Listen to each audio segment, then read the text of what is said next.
आए हो तो प्रेम से लो प्रभु का नाम,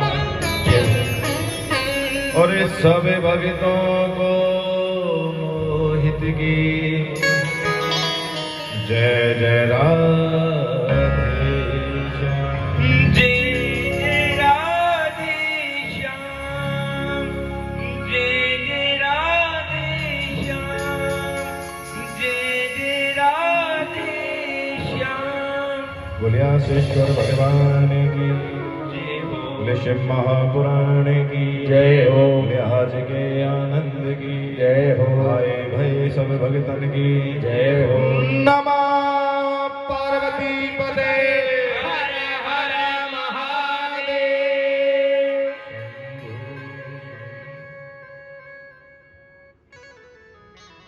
परम मंगल में परात्पर अखिलेश्वर अकारण करुणा वरुणालय भक्त वांछा कल्पतरु तड़ित विनितित बागांबरधारी बाबा आशीश्वर महादेव, बाबा काशी विश्वनाथ की पावन पवित्र श्री शिव महापुराण की कथा के पंचम दिवस में हम प्रवेश करने जा रहे हैं। बड़ी सुंदर और पावन कथा आप सभी भक्तों ने बड़े धूमधाम के साथ में कल बाबा की बारात निकाली। वो करुणा में मेरा बाबा भोलेनाथ। आइएगा, सर्वप्रथम कथा में प्रवेश करने से पूर्व बाबा आशीश्वर महादेव का हम ध्यान करेंगे। सभी सिर ढक लेंगे, सिर नहीं ढका हुआ है तो, और हाथ जोड़कर बाबा आशीश्वर महादेव को प्रार्थना करेंगे कि हे बाबा, जिस तरह से आपने अपनी कथा में से लाइट की कृपा की, उसी तरह हमारे जीवन में अगर कोई अंधकार है तो उसमें भी प्रकाश भर दो, उसे भी प्रकाशित कर दो भोलेनाथ। ओम आशीश्वर महादेवाय नमः। ओम आशीश्वर महादेवाय नमः। ओम आशीश्वर महादेवाय नमः। ओम आशीश्वर महादेवाय नमः। ओम आशीश्वर महादेवाय नमः। ओम आशीश्वर महादेवाय नमः। ओम आशीश्वर महादेवाय नमः। ओम आशीश्वर महादेवाय नमः। ओम आशीश्वर महादेवाय नमः। ओम आशीश्वर महादेवाय नमः। ओम आशीश्वर महादेवाय नमः। ओम आशीश्वर महादेवाय नमः। ओम आशीश्वर महादेवाय नमः। ओम आशीश्वर महादेवाय नमः। नमः पार्वती पते।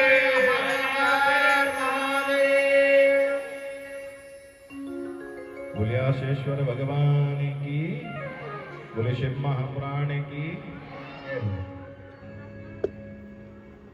आइएगा, बाबा के नाम का 2 मिनट हम संकीर्तन करते हुए कथा में प्रवेश करेंगे। पहले से लेट हो चुका।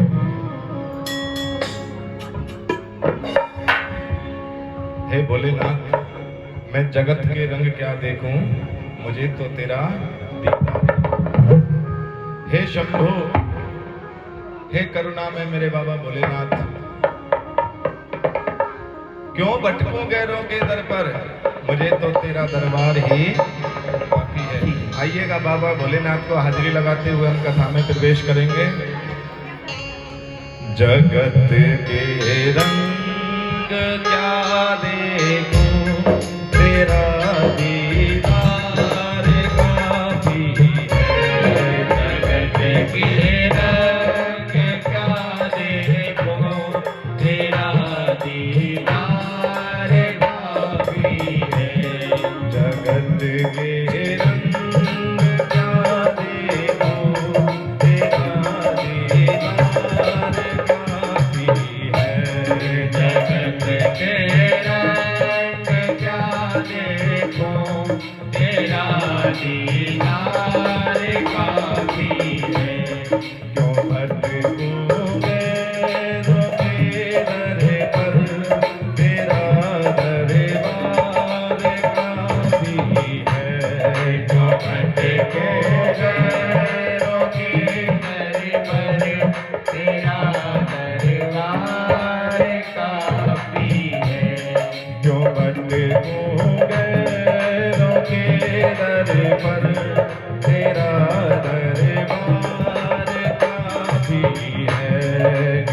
भटकोगे रोकी मेरे पर तेरा दीदार हरि बोल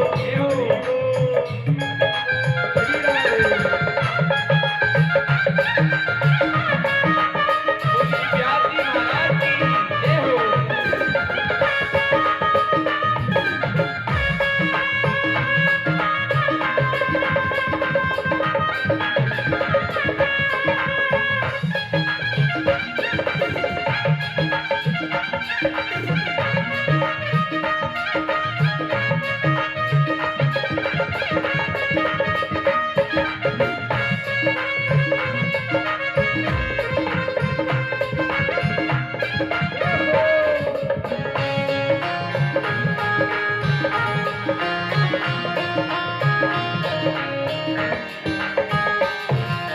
नहीं चाहिए ये दुनिया के निराले रंग ढंग मुझको नहीं चाहिए ये दुनिया के निराले रंग ढंग मुझको नहीं चाहिए ये दुनिया के निराले रंग ढंग मुझको नहीं चाहिए ये दुनिया के निराले रंग ढंग मुझको निराले रंग ढंग मुझको निराले रंग ढंग मुझको दोनों हाथ उठाओ चली जाऊं मैं वो काशी चली जाऊं मैं वो काशी तेरा दरबार काफी है चली जाऊं मैं वो काशी तेरा दरबार का हरि बोल जय हो।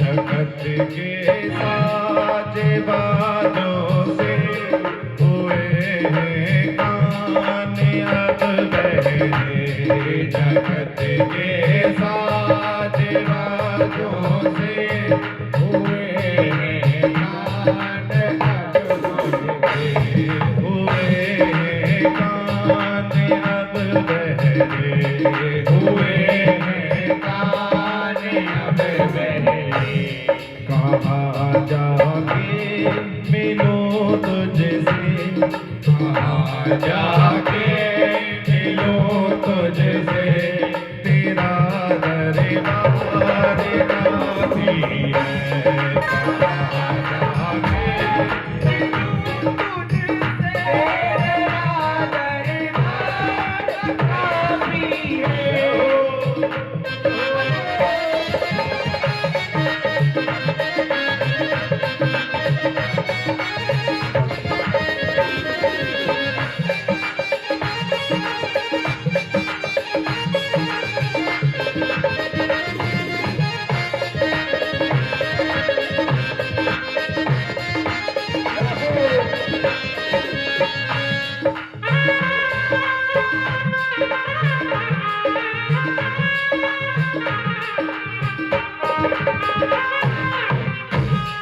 जगत के रिश्तेदारों ने बिछाया जाल माया का जगत के रिश्तेदारों ने बिछाया माल माया देखो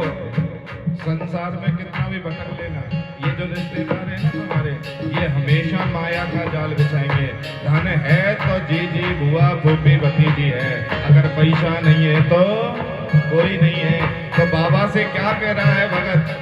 जगत के रिश्तेदारों ने बिठाया जाल माया, जगत के रिश्तेदारों ने बिठाया हाल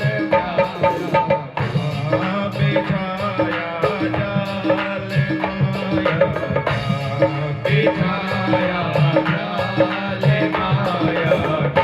और एक ही बात बोल दो बाबा से कि हे भोलेनाथ, बहुत रिश्तेदार देख लिए, सारे अपने देख लिए, अब मेरा किसी से प्रेम नहीं है। अगर प्रेम है तो मेरा तुझसे या तेरे बापों से प्रेम है। दोनों हाथ उठाकर कहो, तेरे भक्तों से हो प्रीति, तेरे भक्तों से हो प्रीति, बाबा परिवार काफी है। तेरे भक्तों से हो प्रीति, मेरा परिवार काफी है।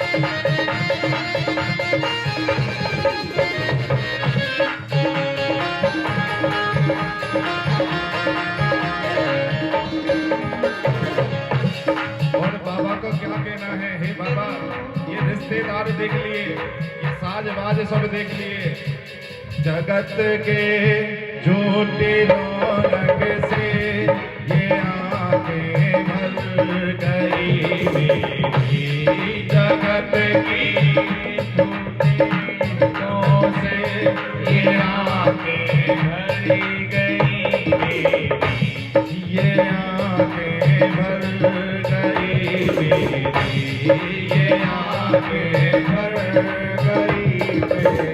कौन कौन चाहता है बाबा हमारे दरबार में बाबा यहाँ आए और आप सबको दर्शन दें? सब बुलाना चाहते हैं बाबा को? दोनों हाथ उठाकर चले आओ मेरे बाबा, चले आओ मेरे बाबा, तरस की प्यास काफी है।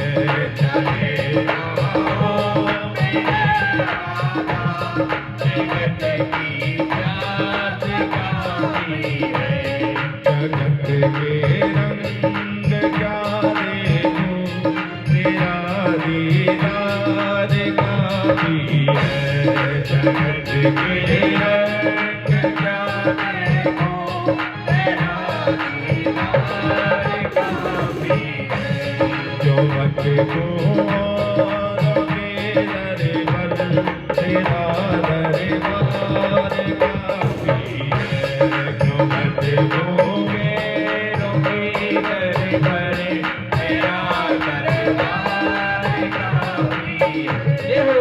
दोनों हाथ उठाइएगा। बाबा के पंचाक्षर मंत्र का उच्चारण करेंगे सभी हम। पंचाक्षर मंत्र का उच्चारण करते हुए नमः शिवाय बोला, नमः शिवाय, हरे हरे बोले नमः शिवाय, नमः शिवाय बोला, नमः शिवाय, हरे हरे बोले नमः शिवाय।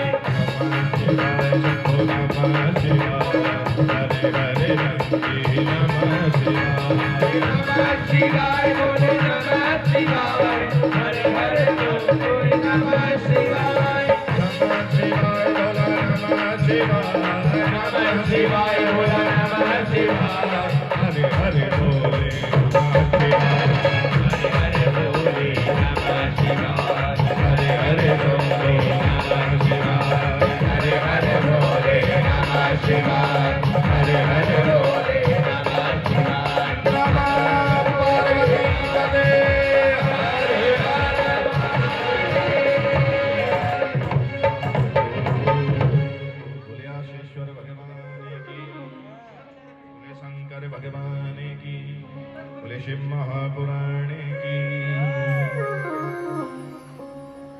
जगत के रंग क्या देखूं, तेरा दीदार का क्यों भटकूं गैरों के दर पर, तेरा दरबार। हे भोलेनाथ, अब नहीं भटकना मुझे कहीं, अब नहीं जाना मुझे कहीं, अब तो मैं तेरे शरण में आई हूँ, अब तो मैं तेरे शरण में आया हूँ, अब मेरी नैया को पार लगाना भी तेरा ही काम।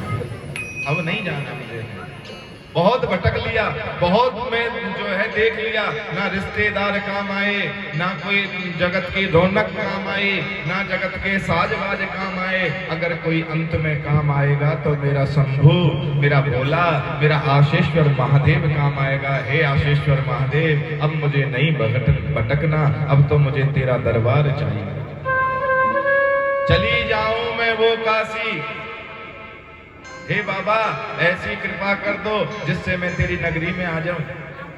हे भोलेनाथ, हे आशीश्वर महादेव, हे काशी विश्वनाथ, ऐसी कृपा करो जिससे मुझे तेरा दर्शन हो जाए, मुझे तेरा दर्शन हो जाए। प्रेम से बोलो हर हर संकट हर महादेव। क्योंकि बाबा भोलेनाथ वो कृपा में है। और तुलसीदास बाबा ने भी स्पष्ट लिखा है रामायण में, भवानी शंकरो वंदे श्रद्धा विश्वास रूपिणो, कि बाबा भोलेनाथ और मां पार्वती को तुलसीदास बाबा भी स्वयं कह रहे हैं, ये तो श्रद्धा और विश्वास का स्वरूप है। अगर परमात्मा को पाना है, सबसे पहली सीढ़ी कौन सी चढ़नी होगी साहब? श्रद्धा, कि उस परमात्मा के प्रति श्रद्धा बढ़े। दूसरी विश्वास, जब जाकर तीसरी सीढ़ी पर कौन मिलेगा? बोलो जोर से, भक्ति मिलेगी। जब श्रद्धा आएगी किसी के प्रति तो उसके प्रति विश्वास बढ़ेगा, और विश्वास बढ़ेगा तो तुम्हारी भक्ति बढ़ेगी, और जब तुम्हारी भक्ति बढ़ेगी तो मेरा शंकर दोनों हाथ फैलाए तुम्हें पुकारे, दोनों हाथ फैलाए मेरा शंकर तुम्हें पुकारेगा कि मेरा बेटा आ गया, मेरी बेटी आ गई। विश्वास कहीं बाजार में नहीं मिलेगा आपको, विश्वास कोई खरीदने की वस्तु नहीं है। विश्वास जब भी उत्पन्न होगा जब तुम श्रद्धा को पार करो। मैंने कहा था ना आपको कथा में, भाई भाई पर करता नहीं विश्वास, और बहन पराई हो गई और साली। आजकल अपने ही भरोसा नहीं करते, दूसरे की तो बात छोड़ो। ध्यान रखना, हमेशा चोट मारेगा अपना ही मारेगा, गैर कोई नहीं मारेगा। गैर की हिम्मत नहीं है जो आपको कभी कुछ कह जाए। गैर भी जब तुम्हें कुछ कहेंगे जब अपना तुम्हारे एंटी होगा, तुम्हारे अपोजिट होगा। दो दुकान थी साहब, एक लोहार की एक सुनार की, और बिल्कुल आमने सामने थी दो दुकान। और दोनों दुकान जो आमने सामने थी, तो वो जो दोनों दुकान थी, तो एक दिन लोहार कुछ लोहे को पीट रहा था, तो उसका एक टुकड़ा उछलकर सुनार की दुकान में चला गया। अब सुनार की दुकान में गया, सुनार की दुकान में जब वो टुकड़ा गया तो वो उस जगह पर गिरा जहां पर सोना रखा था। अब सोने ने कहा लोहे से, अरे लोहा, तुझे अग्नि में जलाया जाता है तो मुझे भी जलाया जाता है, तुझे हथौड़ी से पीटा जाता है तो पीटा मुझे भी जाता है, तुझे तोड़ मरोड़ के कोई रूप दिया जाता है तो मुझे भी तोड़ मरोड़ के रूप दिया जाता है, पर मैं तो आवाज करता नहीं, तू इतनी आवाज क्यों करता है? ध्यान से सुनना ये कथा, कि तू इतनी आवाज क्यों करता है? जब तुझे पीटते हैं तो बड़ी जोर की आवाज आती है, टन टन, और मुझे पीटते हैं कुट कुट की आवाज आती है, यानी कि मेरी इतनी आवाज नहीं आती, तू इतना क्यों रोता रहता है? अब लोहे ने कहा कि सोना, तुझे अग्नि में जलाया, मानता हूं मुझे भी अग्नि में जलाया, तुझे हथौड़ी से पीटा, मानता हूं मुझे पीटा, पर सोना, जिस हथौड़ी से पीटा जा रहा है वो किस चीज की है? सोना बोला लोहे की। सोच कर देख, तुझे कोई पराया पीट रहा है, पर मैं लोहा और मुझे लोहे की हथौड़ी पीट रही है, अपना अपने कोई मार रहा है, बता रोऊं नहीं तो क्या करूं? रोऊं नहीं तो क्या क्योंकि हमेशा अपना ही चोट देगा साहब, पराया चोट नहीं देगा। यही कथा शिव महापुराण की कथा कहती है कि सबसे पहले विश्वास होगा तभी तुम परमात्मा को प्राप्त कर सकते हो, और विश्वास से पहले आपको एक सीढ़ी चढ़नी होगी, श्रद्धा मिला। उसी तरह बाबा कह रहे हैं भोलेनाथ कि अगर मुझे पाना है तो मेरे प्रति श्रद्धा बढ़ाओ, और जब श्रद्धा बढ़ेगी तो विश्वास आएगा, और विश्वास आएगा तो भक्ति आएगी, और जहां पर भक्ति आ गई तो वहां मैं स्वयं आकर खड़ा हो जाऊंगा, फिर तुझे कहीं भटकने की जरूरत नहीं।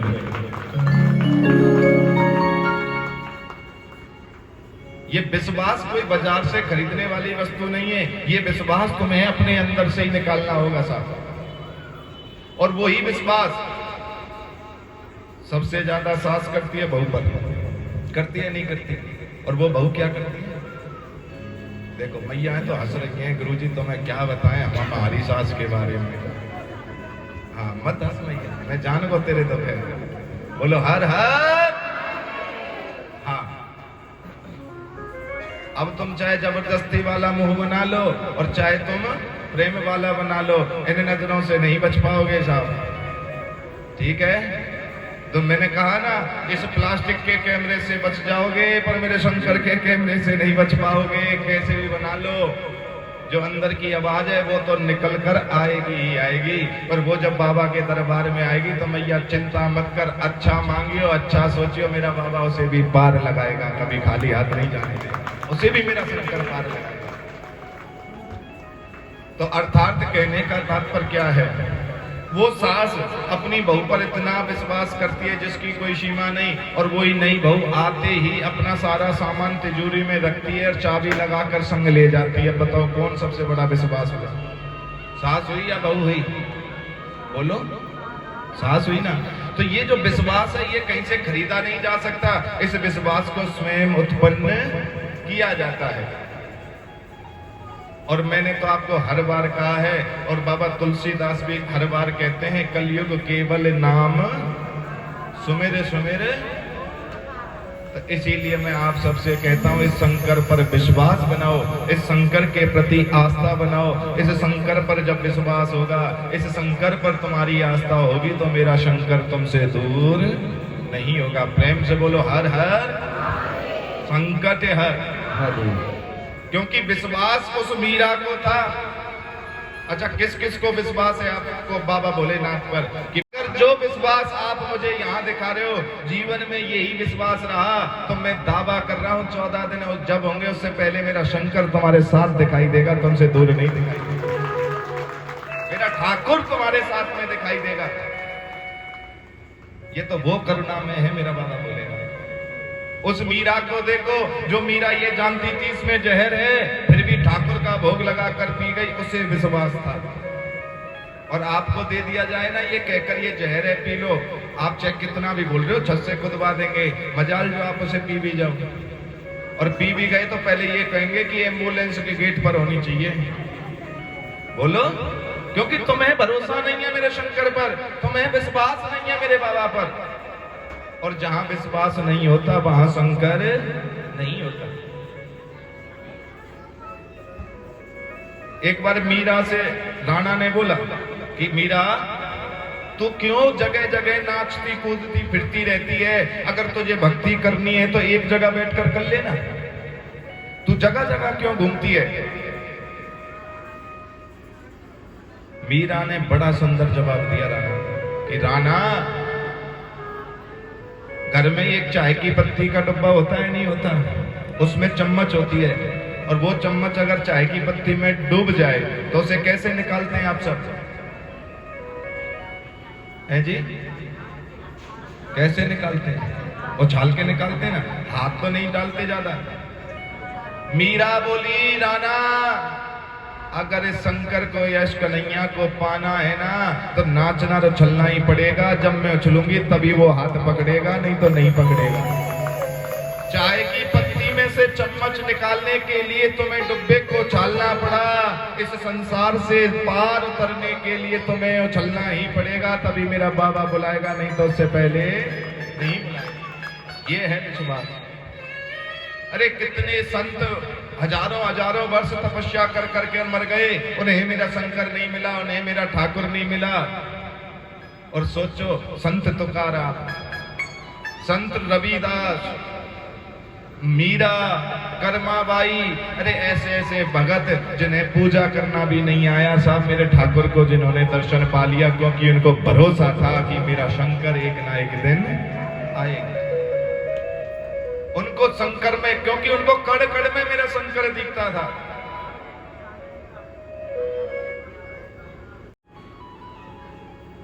एक बार संत रविदास जी भोजन कर रहे थे, और संत रविदास जी ने यहाँ कितना सुंदर परिचय दिया कि वो संत रविदास जी जब भोजन कर रहे थे तो एक कुत्ता आया और उनकी रोटी जो थाली में रखी थी उस रोटी को लेकर भाग दिया। अब संत रविदास जी सब्जी का कटोरा लेकर भाग रहे हैं उसके पीछे। अब कुत्ता सोच रहा है ये मुझे पकड़ने के लिए आ रहे हैं, कुत्ता आगे आगे भाग रहा है और संत जी पीछे पीछे भाग रहे हैं। तब किसी व्यक्ति ने कहा कि बाबा कहाँ भाग रहे हो? बोले ये कुत्ता रोटी लेकर गया है। बोला बाबा दूसरी ले लो। अरे मैं इस रोटी के लिए नहीं भाग रहा, मैं सब्जी लेकर भाग रहा हूँ, क्योंकि क्या पता कुत्ते के रूप में भी मेरा ठाकुर हो। मैं इसको ये कह रहा हूँ भाई ये सब्जी भी ले ले, रोटी से सूखी कैसे खाएगा?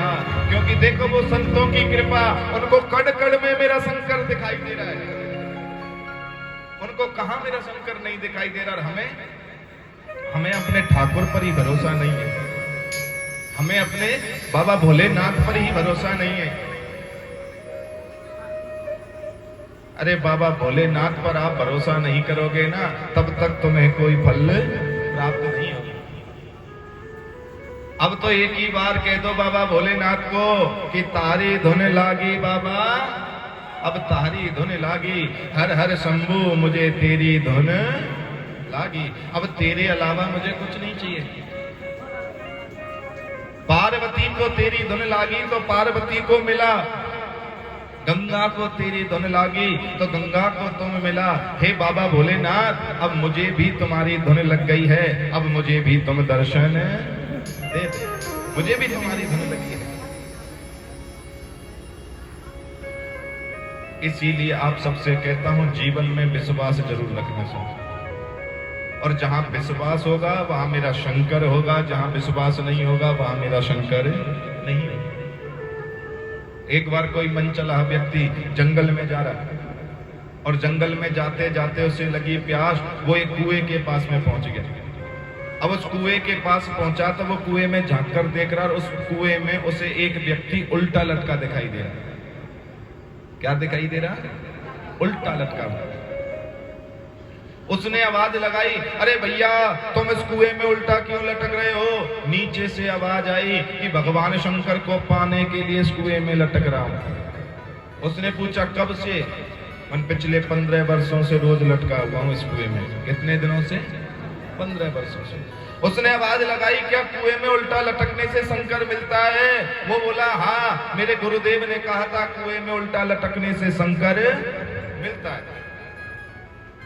वो व्यक्ति वहां से आगे गया, उसने सोचा कि कोई दुनिया तो मेरे काम की है ही नहीं, इससे अच्छा तो मैं अपने जीवन को सफल बना लूं, क्यों ना मैं भी कुएं में लटक के ही बाबा की भक्ति कर लूं। अब उस व्यक्ति को कुछ नहीं मिला तो झाड़ियों को तोड़ा, उनकी एक रस्सी सी बनाई और पैर में बांधकर हर हर महादेव बोलकर कुएं में लटक गया। अब सोचो वो रस्सी कितनी देर रुकेंगी? थोड़ी बहुत देर वो झाड़ियों की रस्सी ने रोका, अब वो टूटने लगी, और जैसे ही वो झाड़ी जब टूटने लगी तुरंत मेरा शंकर आया, पैर पकड़कर बाहर निकाला और कहा मरेगा क्या? मरेगा क्या? अब जो वो उल्टा लटका था वो कह रहा है बाबा तुम? अरे बाबा मुझे तो 2 मिनट भी उल्टे लटके नहीं हुई, तुमने दर्शन दे दिया, और वो 15 सालों से लटक रहा है, उसे दर्शन नहीं दिया तुमने। बाबा भोलेनाथ कह रहा है बेटा वो जो कुएं में लटक रहा है ना, वो लोहे की चेन बांधकर लटका हुआ है, और जो तू लटका था तो झाड़ फूकों को लेकर लटका था। तुझे जितना भरोसा है मेरे ऊपर उसे नहीं था, इसीलिए विश्वास पर मैंने तुझे दर्शन दिया। मैंने दर्शन इसलिए दिया तुझे, तो ये विश्वास होना चाहिए। जब तक ये विश्वास तुम्हारे पास में नहीं होगा, ये विश्वास ही शंकर है। और पूर्ण विश्वास जिस दिन तुम्हारे पास होगा, उस दिन मेरा शंकर बाबा भी तुम्हारे साथ होगा। भवानी शंकरो वंदे श्रद्धा विश्वास रूप, यानी कि शंकर भगवान और मां पार्वती इनको श्रद्धा और विश्वास का रूप दिया। और कहते हैं कि जिस घर में श्रद्धा होती है या जिस भक्त के हृदय में श्रद्धा और विश्वास होता है, उसी के घर मेरा गणपत जन्म लेता है और रिद्धि सिद्धि के साथ में आता है। जहां पर श्रद्धा और विश्वास होगी, वहीं पर मेरा गणपति, मेरा बाबा गणेश अवतारित होते हैं और रिद्धि सिद्धि को भी साथ में लेकर आते हैं। शिव महापुराण की कथा से यही शिक्षा मिलती है कि जीवन में श्रद्धा और विश्वास को जरूर रखना है। एक दूसरे के ऊपर विश्वास रखो, भगवान के ऊपर विश्वास रखो। ये जीवन, ये पृथ्वी, ये आकाश, ये ग्रह, ये कथा, ये भागवत, ये सब किस पर टिकी हुई है? सब बोलो, विश्वास पर। कोई कहता है पृथ्वी गाय के सींग पर है, कोई कहता है शेषनाग के फन पर है, पर सबको यही एक ही पता है कि विश्वास है कुछ। बोलो, कोई कहता है शंकर की जटाओं में गंगा, कोई कहता है कि नहीं गंगा जटाओं में नहीं है, जटा गंगा में है। कोई कहता है शंकर भगवान के गले में अजगर, तो कोई कहता है शेषनाग, और कोई कुछ कहता है, पर क्या है?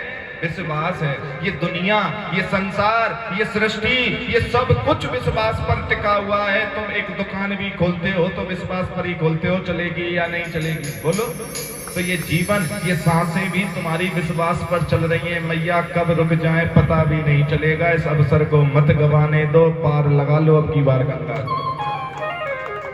डूब जाओ इस भोले की गंगा में, इस आशेश्वर की गंगा में, और डूबोगे ना तो मेरा शंकर तुम्हें पार जरूर लगाएगा। और इस माया में डूबोगे तो मेरा शंकर का भी हाथ भी नहीं लगाएगा। बोलो हर हर संकट हर महादेव। इसीलिए कहता हूं जीवन में विश्वास का होना बहुत ज्यादा जरूरी है। यदि नाथ का नाम दयानिधि है,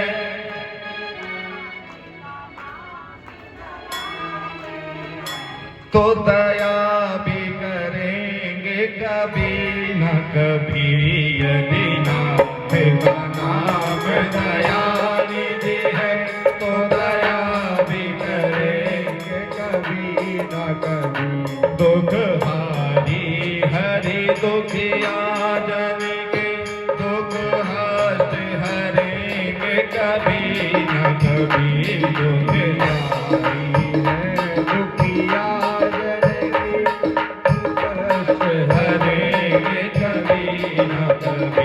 यदि नाथ का नाम दयानिधि है। हरि बोल। यदि नाथ का नाम दयानिधि है तो दया भी करेंगे कभी ना कभी। भरोसा रखो उस पर, विश्वास रखो उस पर, वो कभी ना कभी तुम पर दया जरूर करेगा। अच्छा, मेरे एक प्रश्न का जवाब दो। आप किसी भी सरकारी दफ्तर में जाते हो, आपको कोई भी फाइल पास करानी होती है, तो क्या करते हो आप? बोलो। किसी भी सरकारी दफ्तर में कोई काम कराना है या कोई फाइल पास करानी है, क्या करते हो? नहीं, भरोसा करते हो, फाइल छोड़ देते हो। अब यही आशा लेके बैठते हो कि ये अफसर जो है ऐसे पास कर दे। करते हो नहीं?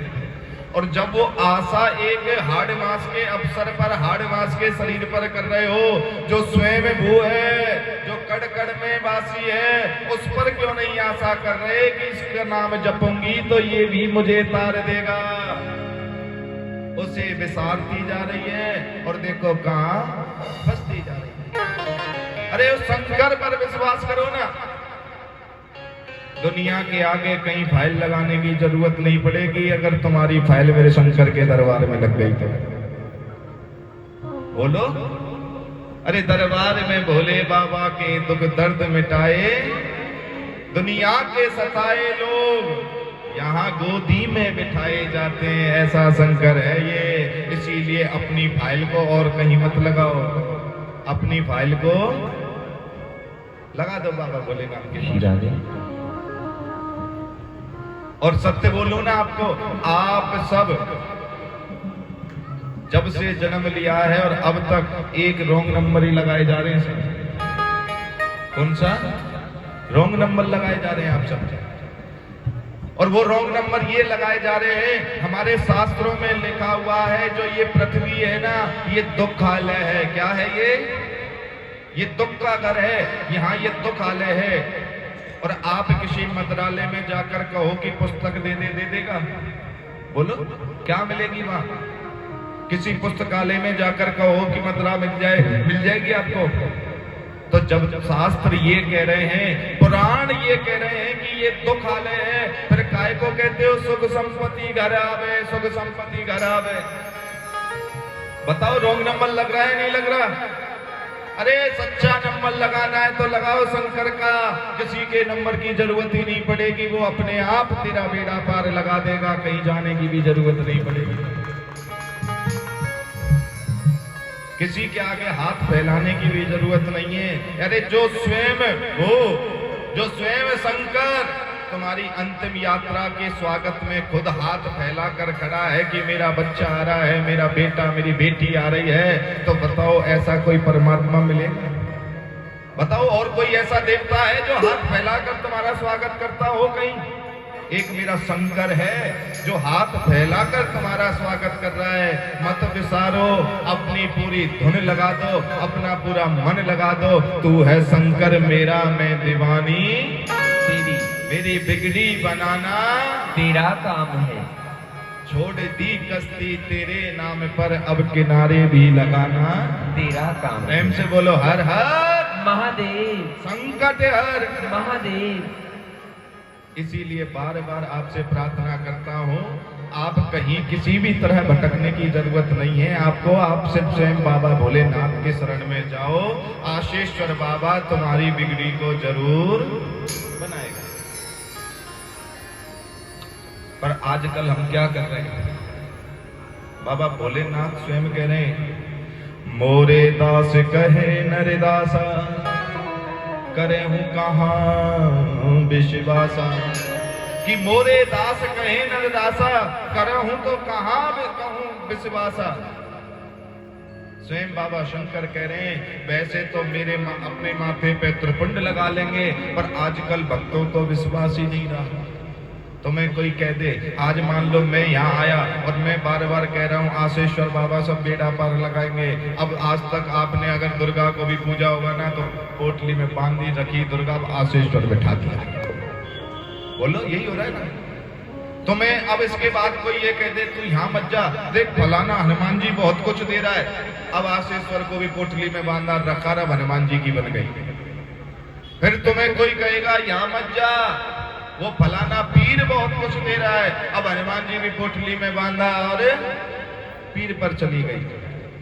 फिर तुम्हें कोई कहेगा नवरात्रि आ गए तो यहाँ मत जा, फलानी जगह पर मैया बहुत कुछ दे रही है, अब वो पीर भी धर दिया, मैया पे पहुंच गई। बाबा भोलेनाथ कह रहे हैं, मोरे दास कहे नरदासा, करहूं तो कहां कहूं कहां विश्वासा। इनको विश्वास ही नहीं है तो मैं क्या करूं? जब तक मेरे शंकर पर भरोसा नहीं होगा, जब तक मेरे शंकर पर विश्वास नहीं होगा, बोलो वो तुम्हारे दुख कैसे दूर कर देंगे? वो नहीं कर सकते कभी भी नहीं। इसीलिए आप सबसे बार बार मैं निवेदन करता हूं, अपना विश्वास जगाइए, अपनी श्रद्धा जगाइए। कभी ये मत सोचना कि भगवान संग नहीं देते, भगवान तो पग पग पर हमारा साथ देते। एक सेठ जी थे और उनका रोज का काम था वृंदावन में बांके बिहारी के दर्शन करते और हाथ जोड़कर बोलते कि चल बांके बिहारी तुझे यमुना स्नान करा ला। अब सेठ जी यमुना स्नान कराने ले जाते, यमुना से स्नान कर कर जैसे ही सेठ जी निकलते, दो छोटे छोटे पैरों के निशान उन्हें दिखते। सेठ जी इतने प्रसन्न होते कि मेरा स्वयं बांके बिहारी भी मेरे साथ आके स्नान करता है। पर समय का खेल बड़ा अजीब है साहब। सेठ जी के साथ एक घटना ऐसी घटी कि फैक्ट्री भी चली गई, दुकान मकान सब चला गया, गाड़ी घोड़े चले गए और जो बच्चे थे वो भी छोड़कर चले गए। जो सेठ जी करोड़ों अरबों रुपए कमाने वाला, आज वो एक एक रुपए के लिए मोहताज हो गया। अपनों ने संग छोड़ दिया। सेठ जी का कोई फोन उठाने को राजी नहीं था, सबको पता था। यही होता है ना, जब कभी कर्जा हो गया ना, सबसे पहले अपना छोड़ के भागेगा। वो यही सोचते हैं कहीं 2 रुपए ना मांग ले, वो यही सोचते हैं कहीं ये कुछ मांग ना ले। सेठ जी के साथ भी यही घटना घटी। बच्चों तक ने संग छोड़ दिया, पर मेरे सेठ ने बांके का दरबार नहीं छोड़ा, मेरे बांके बिहारी का दरबार नहीं छोड़ा।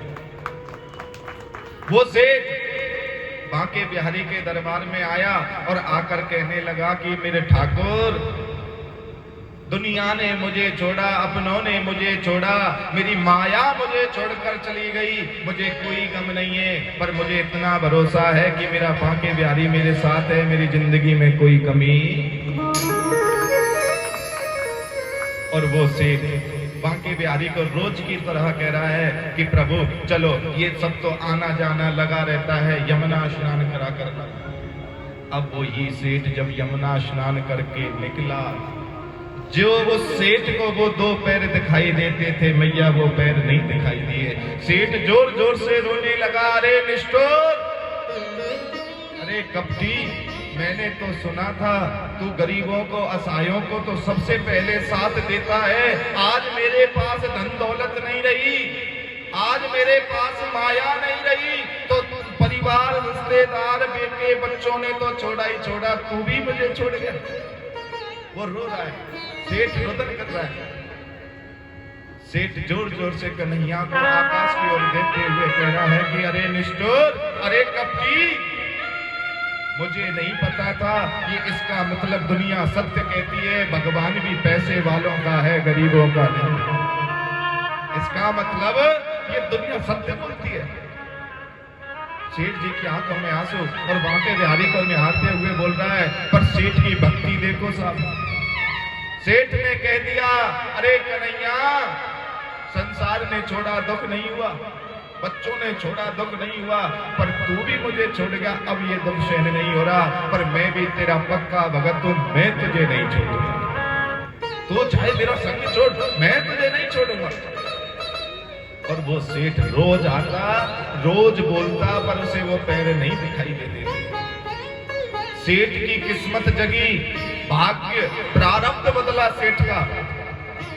दोबारा से गाड़ी आ गई, घोड़े आ गए, बंगला आ गया, फैक्ट्री हो गई, पैसा आ गया, जो रिश्तेदार दूर गए वो रिश्तेदार भी आ गए। अब सेठ आया और झोली फैला कर कह रहा है बांके के दरबार में, अरे बांके बिहारी, सबने मुझे छोड़ा, सब वापस आ गए, मेरी इतनी कृपा करते तू भी तो वापस आ जा, मैं तेरे बगैर नहीं रह सकता। अब तो मेरे पास धन दौलत सब कुछ आ गया है। और वही सेठ अब यमुना स्नान करने गया, और जैसे ही यमुना स्नान करके निकला तो वो छोटे छोटे 2 पैरों के निशान उसे दिखाई देते। सेठ को आया गुस्सा, वहां एक डंडा पड़ा था साहब। सेठ ने वो डंडा उठाया, जहां जहां कन्हैया के पैर दिखाई दे रहे हैं वो सेठ उन्हीं जगह पे मार रहा है। अरे निष्ठुर, कपटी, तूने भी साबित कर दिया, जब नहीं था तो तू भी छोड़ गया, और आज हो गया तो फिर तू आ गया। और उन जगहों पर डंडा मारने लगा। स्वयं मेरे बांके बिहारी प्रकट हो गए। सेठ जी रुको तो सही, मार क्यों रहे, रुको तो सही सेठ जी। सेठ ने पूछा कि तू इतना कपटी कब से हुआ, तू इतना निष्ठुर कब से हुआ। बांके बिहारी कहने लगे कि सेठ जी,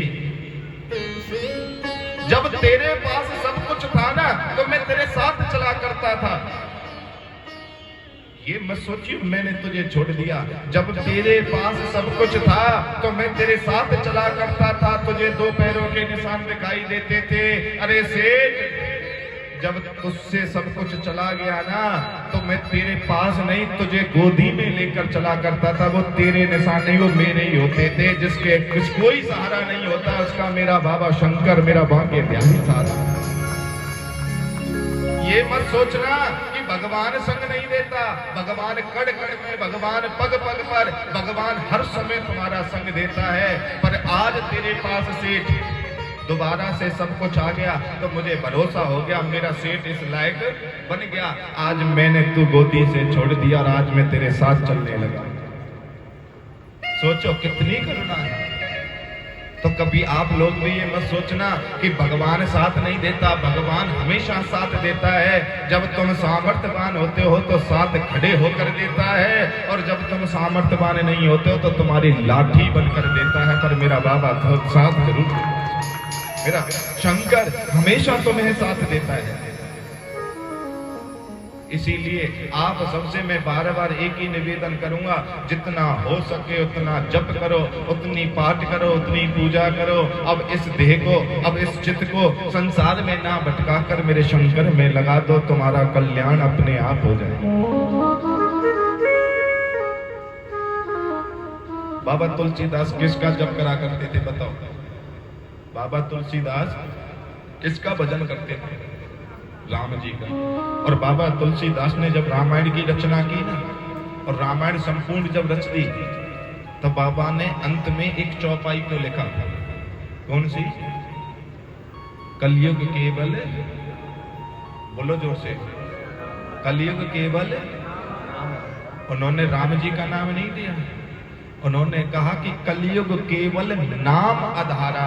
क्योंकि बाबा तुलसीदास जानते थे अब ये समय जब बढ़ेगा, कलयुग का प्रभाव बढ़ेगा, हजारों हजारों प्रकार के पंथ बनेंगे, हजारों हजारों प्रकार के धर्म बनेंगे। कोई किसी धर्म में जाएगा, कोई किसी धर्म में जाएगा।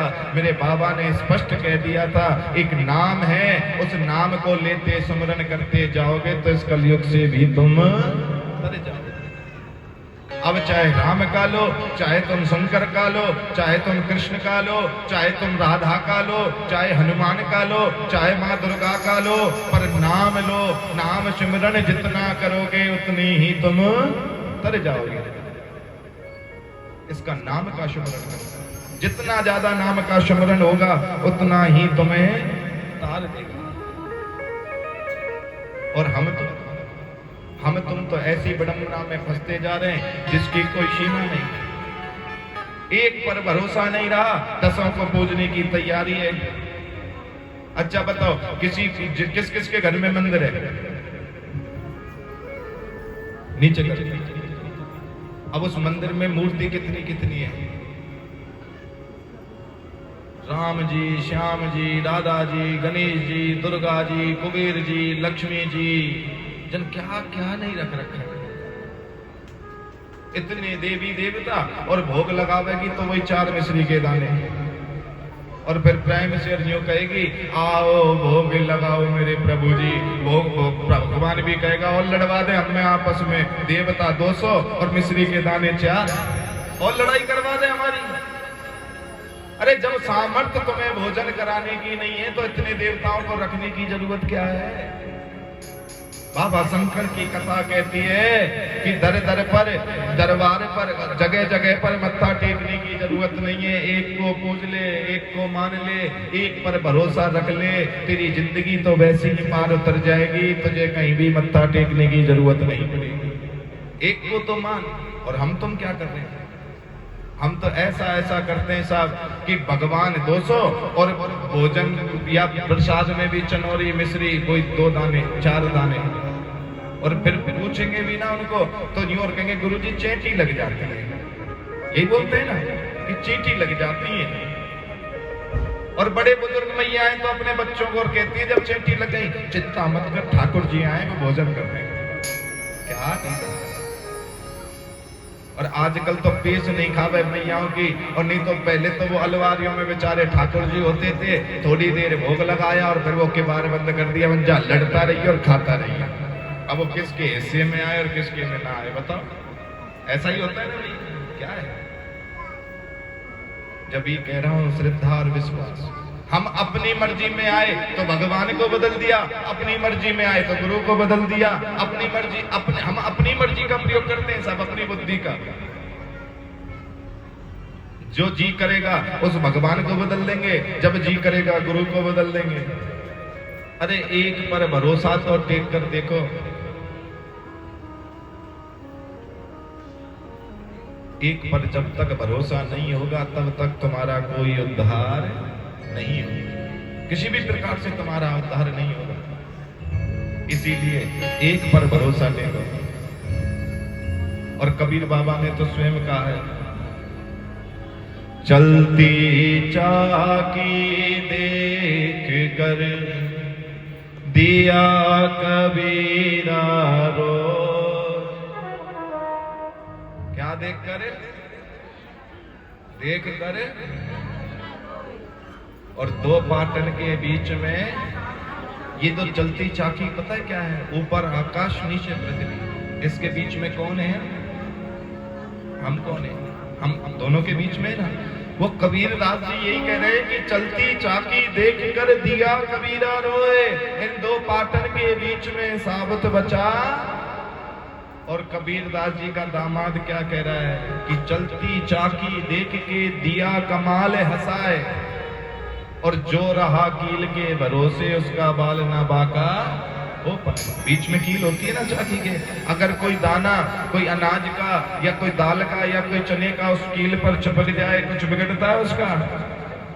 नहीं बिगड़ता ना। अर्थात कहने का तात्पर्य क्या है, ये ब्रह्म एक पूर्ण रूप से एक कील के समान है। इसीलिए एक को पकड़ लो, तुम्हारा कुछ नहीं बिगड़ सकता, और जगह जगह पकड़ोगे तो तुम्हें कोई बचा नहीं सकता, कोई नहीं बचा पाएगा तुमको। एक को पकड़ लो। इसीलिए आप सबसे मैं बार बार बोलता हूं कि जगह जगह भटकने की जरूरत नहीं। ना तो जीवन में गुरु को बदलना और ना ही जीवन में अपने इष्ट को बदलना।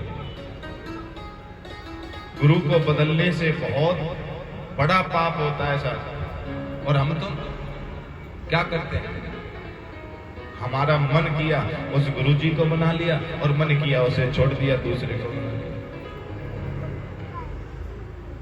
एक बार नारद जी बैकुंठ में गए, और बैकुंठ में जब गए तो नारायण के आगे पहुंचे। नारायण ने कहा, नारद यहां मत आया करो, तुम यहां मत आया करो नारद जी। नारद जी ने कहा, क्यों? बोले कि नारद तू नगोरा है, जिसका कोई गुरु नहीं होता उसका दर्शन करने से भी तुम्हारा पुण्य नष्ट होता है साहब।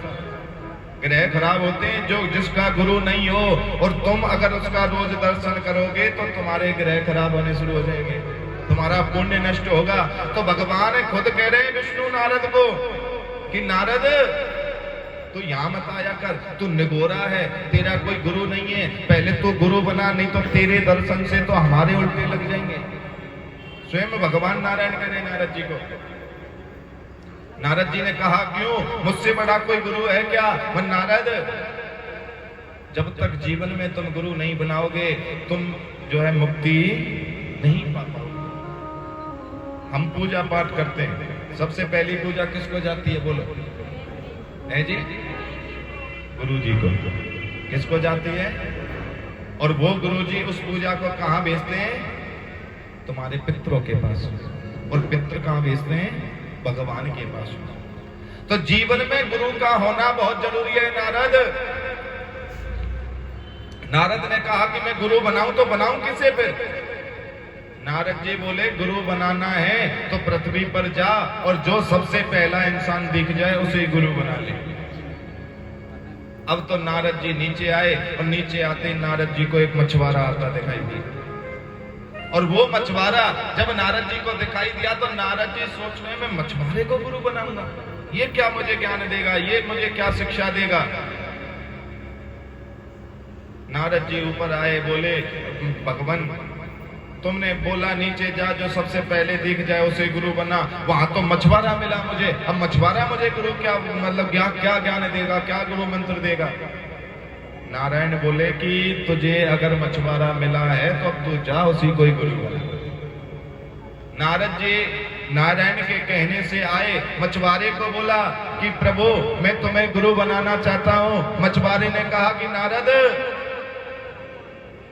किसी को गुरु बनाना है तो संत महात्मा को बना, मुझे गुरु क्या बनाएगा? बोला नहीं, भगवान का आदेश है। नारद जी को बोला, बैठ जा, ठीक है मैं तुझे गुरु मंत्र देता हूं। और उन्होंने, मछुआरे ने नारद जी को गुरु मंत्र दे दिया। अब सोच के देखो मछुआरा कौन सा मंत्र देगा? मछली पकड़ने का ही देगा साहब, बोलो भाई गुरु तो वही देगा ना जो गुरु स्वयं कर रहा होगा।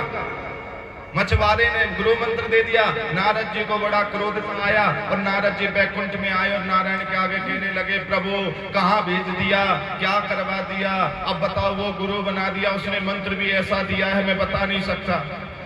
ऐसा कोई गुरु होता है क्या? स्वयं नारायण को क्रोध आया।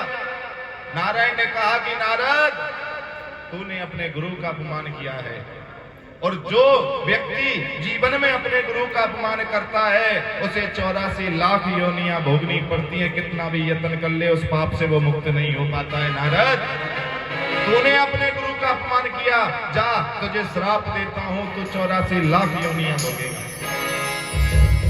अब तो नारद जी घबराए, नारद जी ने हाथ जोड़ा, नारद जी बार बार कहने लगे, प्रभु माफ करो। बोला मैं माफ नहीं करूंगा, जो तेरा गुरु बना है वो ही तुझे अब इस पाप से बचा सकता है और कोई नहीं बचा सकता। और वो नारद अपने गुरु के पास में आया, बोला गुरुदेव मुझसे ऐसे ऐसे पाप हो गया है और मुझे 84 लाख योनि भोगनी पड़ेंगी, अब कोई उपाय तो बताओ, यत्न तो बताओ। गुरुदेव ने कहा नारद ये बता तुझे 84 लाख योनियों का नाम पता है? नारद बोला हाँ मुझे पता है, पर ठीक है मैं जब तक मछली पकड़ कर आता हूं तो इस पृथ्वी पर 84 लाख योनियां लिख। और नारद जी ने पृथ्वी पर वो 84 लाख योनि लिख दी।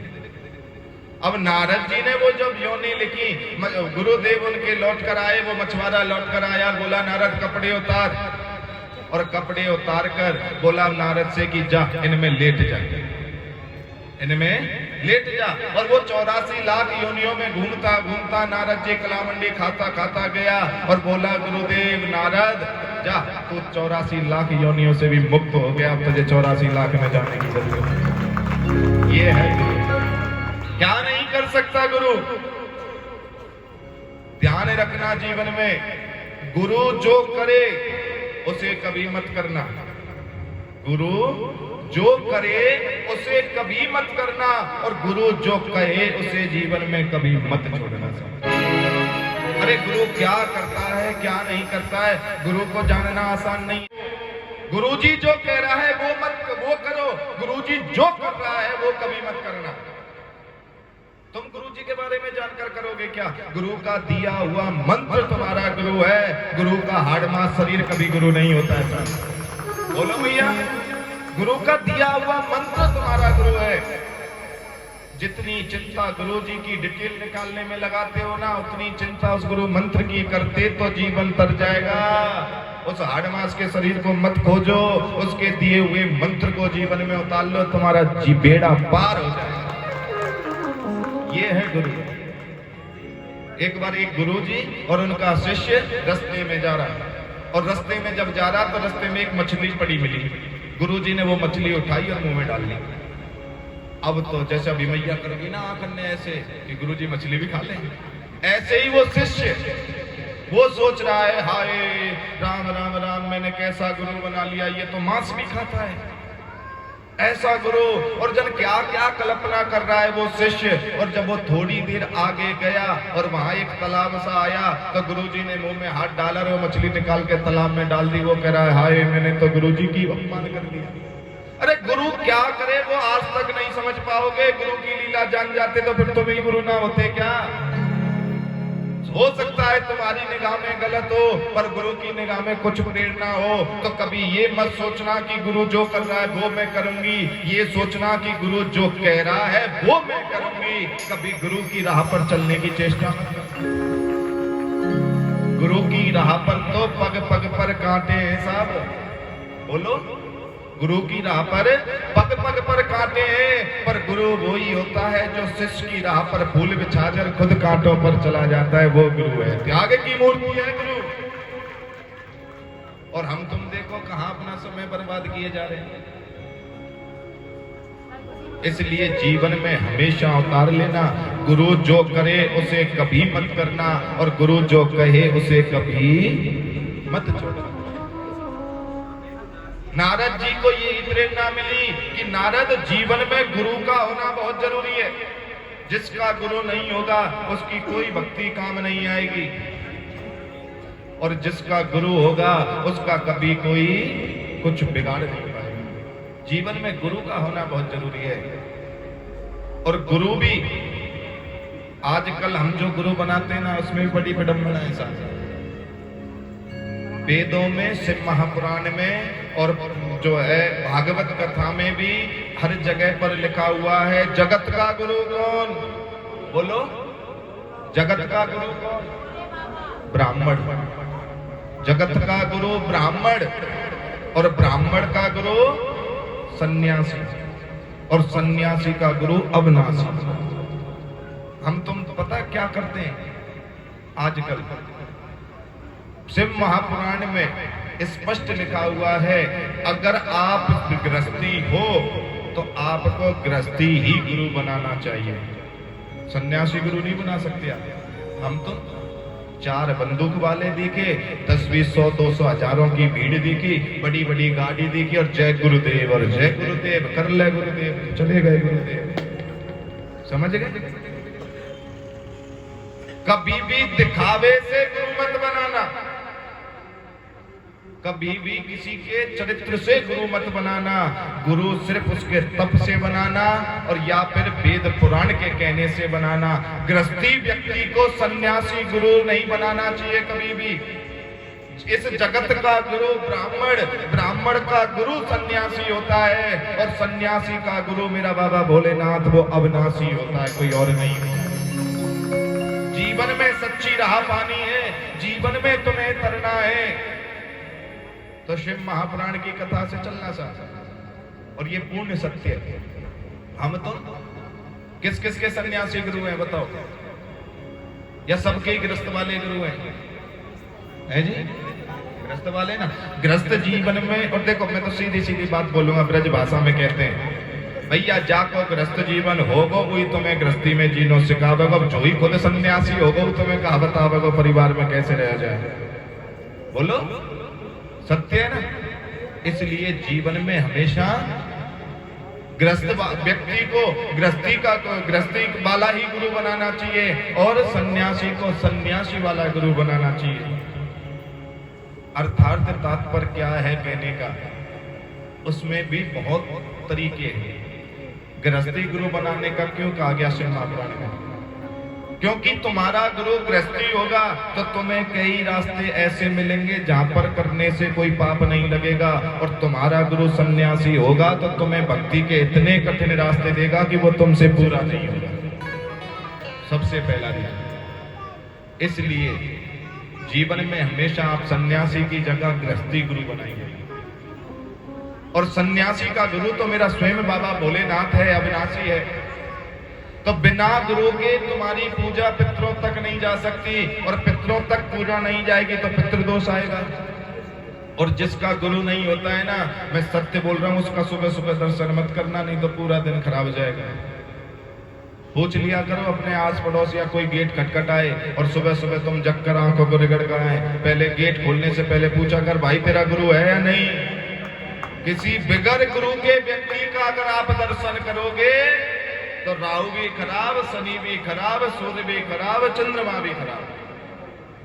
बिना गुरु का व्यक्ति निगोरा होता है साहब। जब भगवान नारायण के यहाँ नारद गया, और नारद को जब नारायण ने कह दिया कि तेरा गुरु नहीं है तू यहाँ से जा, तो लक्ष्मी जी को बुलाकर जहाँ नारद खड़ा था ना, वहां गाय के गोबर का चौका लगवाया, क्योंकि ये जगह भी पवित्र है। तो कहते हैं कि जिसका गुरु नहीं होता है उसके तो पास में बैठने से भी फल प्राप्त नहीं होता है। तो पूछ लो अगल बगल में। बोली व्यास जी महाराज की जय। हर हर महादेव, हर हर महादेव। इसलिए जीवन में गुरु का होना भी जरूरी है। अर्थात तात्पर्य कहने का शिव महापुराण की कथा कहती है, बिना गुरु के मुक्ति नहीं है। और नारद जी ने गुरु बनाया, 84 लाख योनियों में नारद जी ने अपने श्राप को या अपने पाप को मुक्ति पाई गुरु के द्वारा। इसीलिए जीवन में गुरु को लो, गुरु के मंत्र को लो। और सुनो साहब, जरूरी नहीं है, आजकल लोग कहते हैं कि भरोसा करें तो करें किस पर, बोलते हैं या नहीं बोलते? बहुत से लोग कहते हैं गुरुजी भरोसा करें तो करें किस पर, आज ये है कल वो है। सबसे पहली बात तो आपने तरीका गलत चुन रखा है, और दूसरी बात बाबा तुलसीदास ने हनुमान चालीसा में स्पष्ट लिख रखा है, जय जय जय हनुमान गोसाई कृपा करो। अरे हनुमान जी को बना, पर ये देख लेना हनुमान जी को बनाओगे तो फिर हनुमान की शक्ति और या हनुमान की भक्ति का कितना वो है। शंकर को गुरु बना लो, आज किसी भी प्राण को उठा लो, समस्त देवी देवताओं का गुरु कौन? शंकर बाबा। सारे देवताओं के गुरु शंकर हैं, जगत का गुरु जब शंकर है, शंकर को बना लो। पर मैंने फिर कहा ना कि गुरु जो कर रहा है उसको मत फॉलो करना, गुरु ने जो कह दिया है उसे जीवन में उतार लेना। शंकर को भी गुरु बनाओ तो शिव महापुराण को घोट कर पी जाना कि मेरे शंकर ने क्या क्या कहा है। ये जब तुम्हें फल देगा, उससे पहले तुम्हें फल नहीं देगा। मान लो शंकर को गुरु तो बना लिया, रुद्राक्ष की माला भी पहन ली, और पता नहीं तुम्हें शंकर की संतान कितनी है। तुम्हें यही नहीं पता शंकर बाबा तुम्हें क्या क्या प्रेरणा दे रहे हैं, तुम्हें यही नहीं पता शंकर बाबा तुमसे क्या क्या कहना चाह रहे हैं कि सत्य बोलो, झूठ मत बोलो।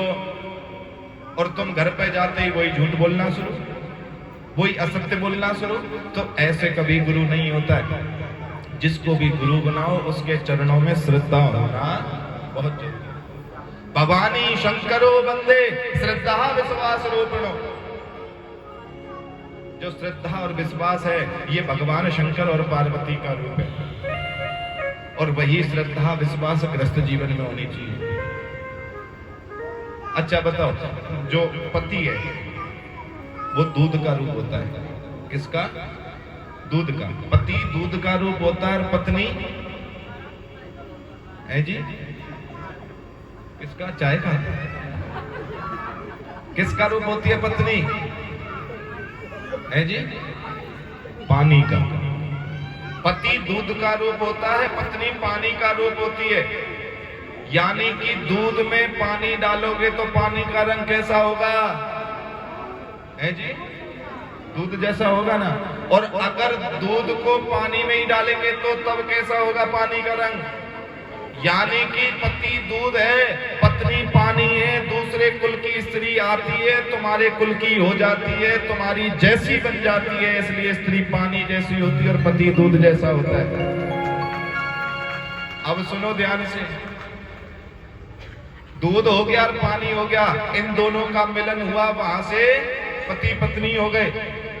अगर उस दूध और पानी में आपने दूध और पानी को जब मिक्स किया, उसमें फिर आपने शक रूपी खटियाई डाल दी कि तुम्हें आकर कोई कह दे कि तेरा पति तो आज ऐसे जा रहा था, समझ गए? किसी के हाथ में हाथ डालकर वो जो शक रूपी हम खटियाई डालते हैं, और वो जब खटियाई उसमें डल जाती है, खट्टा डल जाता है दूध में, और सुबह जब उस दूध को देखोगे क्या मिलेगा? है जी हटा हुआ या दही जमा हुआ? है जी हटा हुआ काय को मिलेगा? जमा हुआ मिलेगा ना दही। तो उसमें दूध कहाँ होगा? नीचे, और पानी जो मिलाया था वो कहाँ होगा? ऊपर। इसीलिए शंकर बाबा कह रहे हैं पति पत्नी दूध और पानी के स्वरूप होता है। इसमें कभी भी ग्रस्त जीवन में ये खटियाई वाला शक रूपी वाला कलह वाली खटियाई मत डाल देना, नहीं तो पानी और दूध को दूरी होने में देर नहीं लगेगी। जीवन में कभी शंका मत होने देना, जीवन में कभी शक मत आने देना। ये शक आ गया तो दूरी तुरंत बन जाएगी। इस शंका को कभी जीवन में उत्पन्न मत होने देना। इसीलिए श्रद्धा और विश्वास माँ पार्वती और भोले बाबा का नाम है। जीवन में ग्रस्त जीवन में भी श्रद्धा विश्वास होनी चाहिए, एक दूसरे के प्रति, माता पिता के प्रति श्रद्धा और विश्वास हो, भाई बहनों के प्रति श्रद्धा विश्वास हो, और मेरे बाबा भोलेनाथ के प्रति भी श्रद्धा और विश्वास होनी चाहिए। और ध्यान रखना, बहुत से लोग कहते हैं हमें गुरुजी पूजा में मन नहीं लगता, पूजा में ध्यान नहीं लगता। उसका कारण दो ही है साहब। कौन कौन से? जिनका पूजा में मन नहीं लगता या जिनका पूजा पाठ में ध्यान नहीं लगता, भजन करने में, पहला कारण उसके हृदय में विश्वास नहीं, और दूसरा कारण उसके अपने गुरु की प्रति श्रद्धा नहीं। जिसकी गुरु के प्रति श्रद्धा नहीं होगी, कितनी माला ले ले हाथ में, चिंता फिर भी कुछ और लगी रहेगी हृदय में। गुरु के प्रति श्रद्धा होगी तो गुरु के मंत्र में इतनी आस्था होगी जिसकी कोई सीमा नहीं। और आस्था और श्रद्धा जब बढ़ी तो विश्वास को हृदय में बिठा देगी, और जब विश्वास हृदय में बैठेगा तो शंकर तो स्वयं दिखेगा साहब तुम्हें। मन ना लगने का कारण यही है कि जो तुम्हारा गुरु है उसके प्रति श्रद्धा रखो, और जो तुम्हारा शंकर भगवान जिसका भी तुम जप कर रहे हो उसके प्रति विश्वास रखो, तुम्हारा मन अपने आप लग जाएगा। तेरी चौखट पर आना मेरा काम है, मेरी बिगड़ी बनाना छोड़ दो, उसके भरोसे पर छोड़ दो, उसके सहारे पर छोड़ दो। हे भोलेनाथ, तेरी चौखट पर आना मेरा काम है, पर मेरी बिगड़ी बनाना मेरा काम है। ये श्रद्धा और विश्वास जब तक तुम प्राप्त नहीं करोगे तुम्हें कोई लाभ नहीं मिलेगा किसी भी प्रकार का।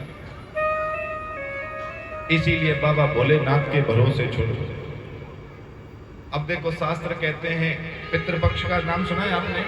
श्राद्धों का महीना बोलते हैं, शास्त्रों में लिखा हुआ। कितने दिन के होते हैं सब पितृपक्ष? 16 श्राद्ध होते हैं हमारे, और 16 श्राद्धों में हम क्या क्या पाखंड करते हैं देखा ही कभी? हम ऐसा पाखंड करते हैं जिसकी कोई सीमा नहीं। वो हमारे 16 श्राद्ध, एक हमने पुस्तक भी बनाई है, देखो अगले वर्ष तक जो है उसको एक हमने तर्पण नाम की पुस्तक का निर्माण किया कि पितरों के लिए हम क्या ऐसा करें जिससे उनका आशीर्वाद मिले, जिससे वो हमें आशीर्वाद प्रदान करेंगे। 16 श्राद्धों में क्या होता है बोलो? 16 श्राद्धों में हमारे पितृदेव घर आते हैं, आते नहीं आते?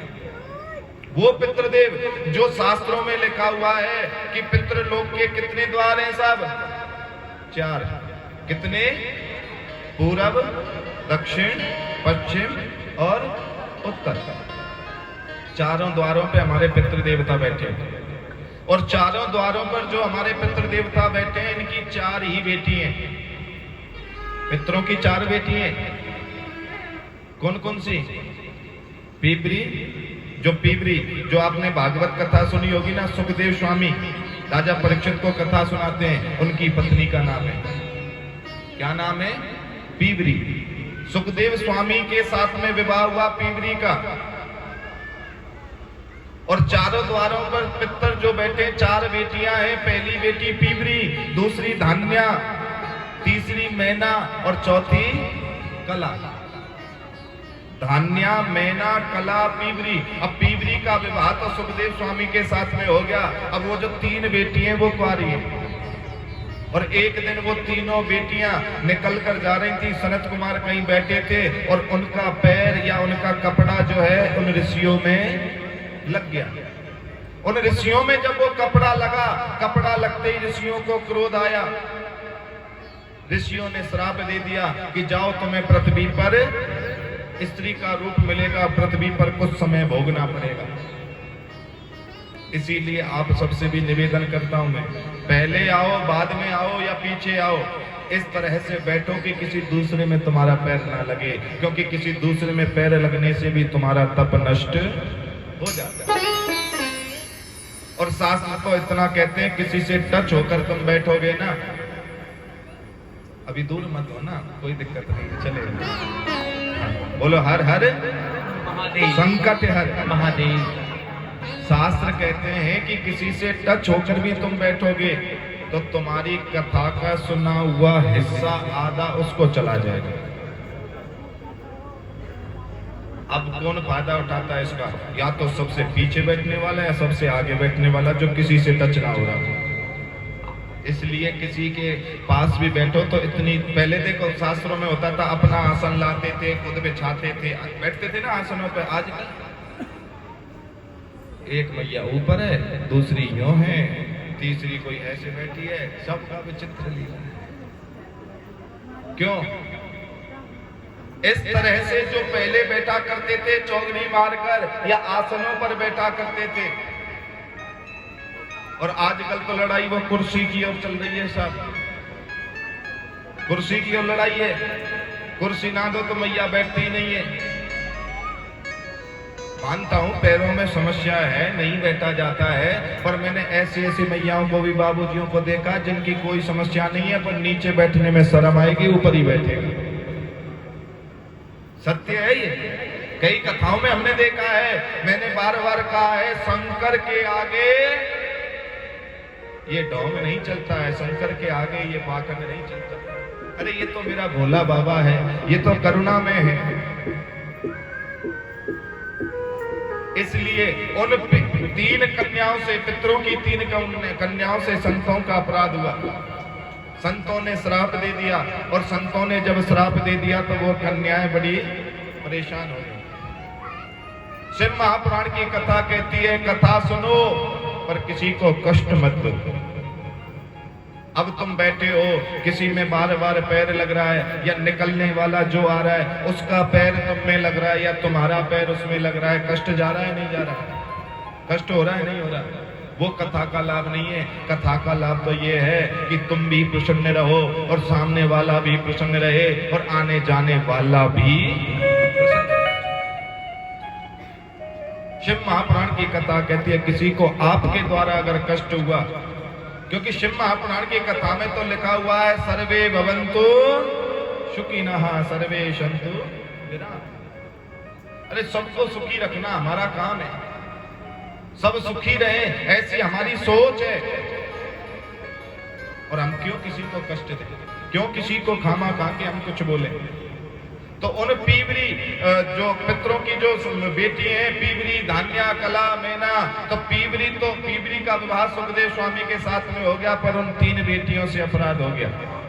वो पितरों की बेटी, जिन पितरों को हम साल में कितने दिन में पूजते हैं साहब? 16 दिन। बहुत सी मैया एकादशी करती हैं पितरों के लिए। बहुत सा कोई व्यक्ति कहीं अंतिम समय पर हो, प्राण ना निकल रहे हो, तो कहते हैं इसके नाम की एकादशी बोलते हैं। करते या नहीं करते? क्या क्या पाखंड करते हैं। बताया ना मैंने, अंत समय पर अगर कोई तड़प रहा है ना, तो समझ लेना वो अपने कर्मों के भोगों को देख देख कर तड़प रहा है, उसके कोई बीमारी नहीं है। किसी के भूखा रहने से अगर किसी को मुक्ति मिलती हो, क्या शास्त्रों में लिखा है ऐसा? बोलो, कहीं नहीं लिखा हुआ शास्त्रों में कि तुम भूखे रहो जब उसे मुक्ति मिलेगी। शास्त्रों में ये नहीं लिखा हुआ है, शास्त्रों में तो स्पष्ट लिखा हुआ है। अरे जीते जी कभी पानी पिलाया नहीं, जीते जी तुम उनसे कभी सुख से बोले नहीं, और मरने के टाइम पे देखो एकादशी की भी बोल रहे हैं। एक जगह गंगा स्नान कर रहे थे कबीर बाबा, एक व्यक्ति एक लोटा ले और ऐसे करके पित्राय नमः बोलकर जल छोड़ दे। अब कबीर बाबा ने पूछा कि भैया तू ये क्या कर रहा है? बोला मैं अपने पितरों को जल दे रहा हूं। कबीर बाबा ने कहा ठीक है भाई। अब कबीर बाबा ने भी अपना कमंडल सा लिया, अब वो जल लेकर ऐसे फेंकने लगे। अब कबीर बाबा ले जल और फेंक दे। काफी देर हो गई कबीर बाबा को। जो व्यक्ति पितरों के नाम का जल दे रहा था वो बोला, बाबा ये तुम क्या कर रहे हो? नहीं नहीं कुछ नहीं, मेरे बगीचे में एक गुलाब का पेड़ है, मैं उसमें पानी दे रहा हूं यहां से। सोचो, अरे मूर्ख, तू यहाँ खड़ा है, इतने ऊपर अपने पितरों को जल दे रहा है, तो समझ ले मैं भी यहीं से अपना जल फेंक रहा हूं, मेरे बगीचे में गुलाब के पेड़ में चला जाएगा। अरे जब तुम्हारे अंदर भाव नहीं रहा, तुम्हारे अंदर प्रेम नहीं था, तुमने कभी उन्हें रोटी दी नहीं, कभी पानी पिलाया नहीं, अब तू तर्पण कर रहा है, अब पानी पिला रहा है, क्या पाखंड है। कभी प्यासे को पानी पिलाया नहीं तो अमृत पिलाने से क्या फायदा। कभी गिरते हुए को उठाया नहीं, अब आंसू बाद में आंसू बहाने से क्या फायदा। कबीर बाबा कह रहे हैं कि जीते जी तो तुम अपने माँ बापों को सुख नहीं दे पाए, और मरने के बाद क्या क्या कर रहे हो तुम। वो बहू कभी जीते जी अपनी सास को सीधे मुंह नहीं बोल पाई, वो बहू जो जीते जी कभी भी अपनी सास को मां नहीं कह पाई, और देखो साब श्राद्ध के टाइम पर क्या पाखंड रचती है वो बहू। ऐसे तो कपड़े पहनेगी जो सबसे अलग ही होंगे, और पंडित जी या पंडितानी आई नहीं, फिर देखो उसके आगे पीछे आओ बैठो, और जन क्या क्या कितने हाथ जोड़ती है, और हाथ जोड़ने के बाद में उसे बिठा लेती है, और बिठाने के बाद में थाली भी रखेगी, और साहब उसमें नेक सा भी कोई पानी या कुछ लगा है ना, अपनी साड़ी से ही पहुंच देगी। अरे जीते जी उस सास की आंख के आंसू नहीं पहुंचे, और मरने के बाद में थाली कपड़े से पहुंच रही है। क्या है वो थाली? सोचो, क्या वे स्वीकार करेंगे? क्या तुम्हारे पितर तुम्हारा भोजन स्वीकार करेंगे? अपने पितरों के बारे में सोचकर तो देखो, वो तड़पते तड़पते मर गए। जिन्हें कभी खाना नहीं मिला वो बेचारे तड़पते तड़पते मर गए, और मरने के बाद में तो मटर पनीर की सब्जी और पूरी कमाल लग रही है। हमने अपने पूर्वजों को कभी सुख दिया नहीं, तो मरने के बाद भी उनके लिए कुछ मत करना कभी। सत्य बोल रहा हूं आप सबको, मरने के बाद उनके लिए कभी कुछ मत करना। जो जीते जी नहीं कर पाए तो मरने के बाद वो तुम्हें क्या आशीर्वाद देकर जाएंगे साहब। और मैं तो आप सबसे भी निवेदन कर रहा हूं, अभी तक तो थोड़ा बहुत ये धर्म कर्म है भी। अच्छा सत्य बोलना, आपके घर में आपके पतियों को ये पता है उसके माता पिता का श्राद्ध किस तिथि को है? बोलो है जी, पता है उनको कि उसके माता पिता का श्राद्ध किस तिथि को है? कोई 10%, 100 में से 10 व्यक्तियों की कह सकता हूँ, 80-90% वालों को तो यही नहीं पता मेरे माँ बाप किस तिथि को मरे थे। ये तो तुम जैसी माताओं का, धर्म पत्नियों का काम है, जो ये धर्म के कार्य को झेल कर बैठी हो, जो दूसरे के माँ बाप की भी तिथि याद रखती। उस बच्चे को देखो जिसको जन्म दिया, खुद बेचारी गीले में सो गई, उसे सूखे में सुलाया, वही बच्चा अपने माँ बाप को भूल गया किस दिन मरा था। सोचो तुम्हारे पितर कितना रोते होंगे, कितना तड़पते होंगे तुम्हारे पितर। वो माता पिता दिन भर कमा के लाए, भूखे प्यासे अपने शरीर में हजारों प्रकार की बीमारी उन्होंने प्रवेश करा ली, और जब बुढ़ापे में उन्हें लाठी की जरूरत आई तो सब अपनी अपनी बहुओं को लेके अलग हो गए, उनकी कोई चिंता नहीं करी। और चिंता भी देखो बड़े विचित्र तरीके से करते हैं साहब, कि बापू तेरे पास और माँ मेरे। अरे क्या करते हो, इतना दुख दोगे उनको, इतना तड़पाओगे कि वो तड़पते तड़पते मर जाए, और उसके बाद में फिर तुम चाहे रसगुल्ला खिलाओ, चाहे तुम मटर पनीर की सब्जी खिलाओ, चाहे पूड़ी खिलाओ, मैया कोई पितर तेरे घर आके नहीं खा के जाएगा, दावे से कह रहा हूं। जीते जी खिला, जो वो हंसकर जाए तुझे जीवन में खिलाने की जरूरत नहीं पड़ेगी, वो इतना दे जाएगा, और रोते रोते खिलाएगी तो जीवन भर खिलाती रही, जो वो कभी भी नहीं लेके जाएगा, कभी नहीं लेके जाएगा।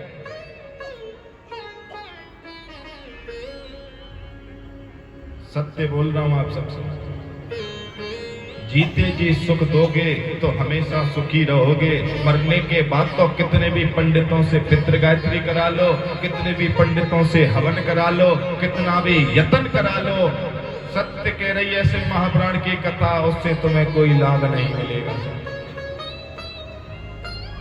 अरे जब इंसान जिंदा था तो किसी ने कपड़ा तक नहीं दिया, और मरने के बाद में देखो वो सफेद कपड़े उड़ाए जा रहे हैं। जब इंसान था तो किसी ने खाने तक को नहीं दिया, और मरने के बाद देखो मुंह में घी डाले जा रहे हैं, वो भी देसी घी। अरे जब इंसान था तो किसी ने आकर कोई एक नारियल तक नहीं दिया होगा, फल तक नहीं दिया होगा, मरने के बाद में नारियल तक चढ़ाए जा रहे हैं उसके ऊपर। जब उसे सहारे की जरूरत थी कोई आकर खड़ा नहीं हुआ, और जब वो बेचारा मर गया तो हजारों उसके पीछे राम राम सत्य किए कहे जा रहे हैं। क्या है ये सब, क्या चल रहा है ये सब? आप सबसे भी हाथ जोड़कर निवेदन करूंगा, आपको भी अगर अपने मुक्ति का रास्ता ढूंढना है ना, तो साहब अपने पिंड, अपने तर्पण सब कुछ खुद कर जाना। आगे अपने बच्चों पे भरोसा नहीं करना कि वो तुम्हें जल भी दे पाएगा या नहीं दे पाएगा। मत सोचना बच्चों के बारे में, बच्चा कभी भी तुम्हारा संग नहीं दे पाएगा, क्योंकि आजकल की संतान इतना स्वार्थी हो गई है कि पिता सुबह से शाम तक थक के भी घर आता है ना, पानी की भी नहीं पूछती है। वो तो कृपा है धर्म पत्नियों की जो अपने बुजुर्ग पति को पानी भी दे देती हैं। वो बेटे बेड पर पड़े रहेंगे, बापू के आगे आके ये नहीं कहेंगे पिताजी पानी भी ले आऊंगा। कहते हैं वो माँ, वो बेचारी जब अपने पति के मुंह को देखती है तो जान जाती है कितना दुखी हो गया। अरे वो माँ तो अब चेहरे से ही समझ जाती है मेरा पति कितना कष्ट उठा कर आया है। और वो बच्चे जिनके लिए पिता खून पसीना एक कर रहा है, वो बच्चे अपने पिता के चेहरे तक को देखना पसंद नहीं करते। बोलो झूठ बोल रहा हूं तो बोलो, क्या दुख है संसार में। आज इस संसार में माँ बाप से बड़ा दुखी कोई नहीं है। एक बेटा तो दुखी, 4 बेटे तो दुखी, 2 बेटे तो दुखी। उन माँ बाप के हृदय को देखो, उनका जीवन ही दुख में निकल गया।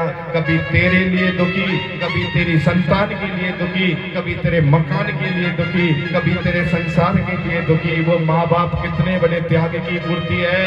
कहीं मत जाना, किसी दरबार में मत जाना, अपने माँ बाप के चरण पकड़ लेना, तुम्हारी जिंदगी का वैसे ही उद्धार हो जाएगा। माँ बाप से बढ़कर तो कोई शंकर भी नहीं होता, सबसे बड़ा शंकर ही हमारा बाप होता है। कहीं जाने की जरूरत नहीं। हजारों तकलीफ आए, हजारों संकट क्यों ना आए, कभी किसी से कुछ कहने की जरूरत नहीं है। बाप के उंगली को पकड़ लेना, तुझे वैसे ही तार ले जाएगा। कौन चलना सिखाता है तुम्हें, बोलो कौन चलना सिखा? पड़ोसी है या जो तुम्हारी घरवाली बनी वो तुम्हें चलना सिखाती है? अरे वो माँ बाप ही होते हैं जो तुम्हारी उंगली को पकड़कर चलना सिखाते हैं। और तुम्हें जब वो एक ही शिक्षा देते हैं, बेटा आज मैं तेरी उंगली को पकड़कर चलना सिखा रहा हूँ, कल को तू मेरी उंगली को पकड़कर पार लगाना, मुझे और तुझसे कुछ नहीं चाहिए। और हम वो भी नहीं कर पाते।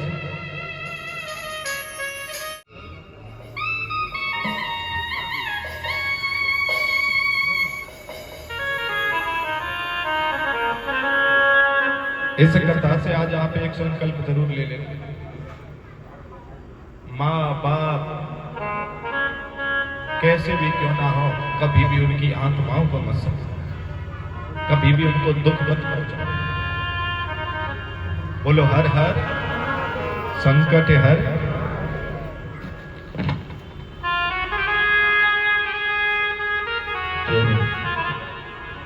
बोले शंकर भगवान की जय हो, बोले आशेश्वर महादेव की जय हो।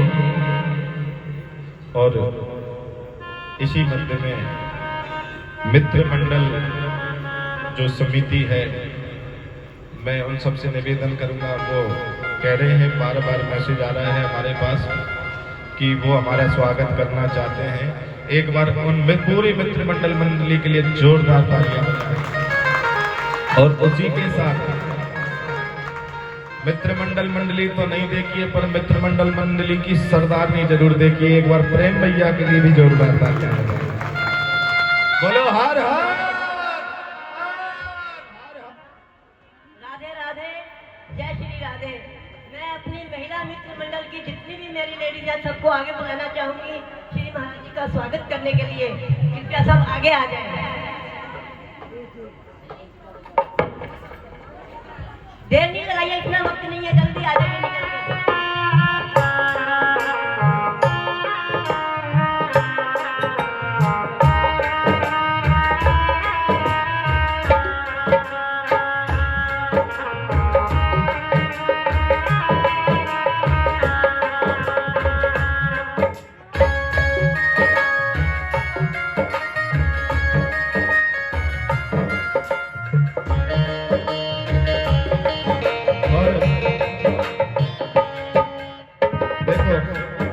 प्रसंग तो बड़ा सुंदर चल रहा था, पर कहते हैं ना, ये सब बाबा की कृपा। उस प्रसंग से निकलने के लिए मेरे बाबा ने एक उत्सव का माहौल दे दिया।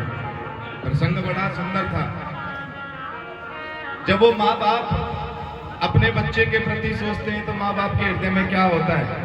तुझे सूरज कहूँ या चंदा, तुझे दीप कहूँ या तारा, मेरा नाम करेगा रोशन, जग में मेरा दुलारा, तुझे नाम करेगा रोशन, जग में मेरा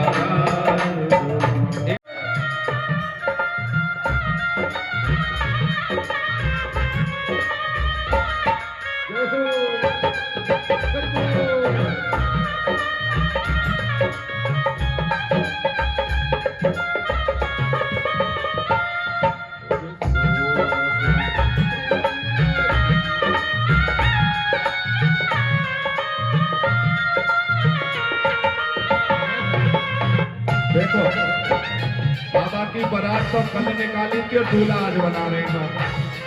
क्या विचित्र लीला है।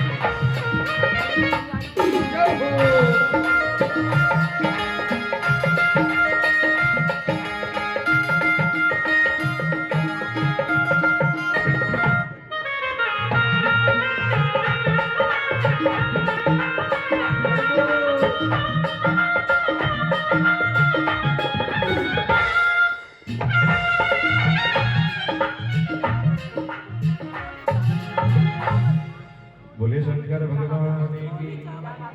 अब सुनिएगा।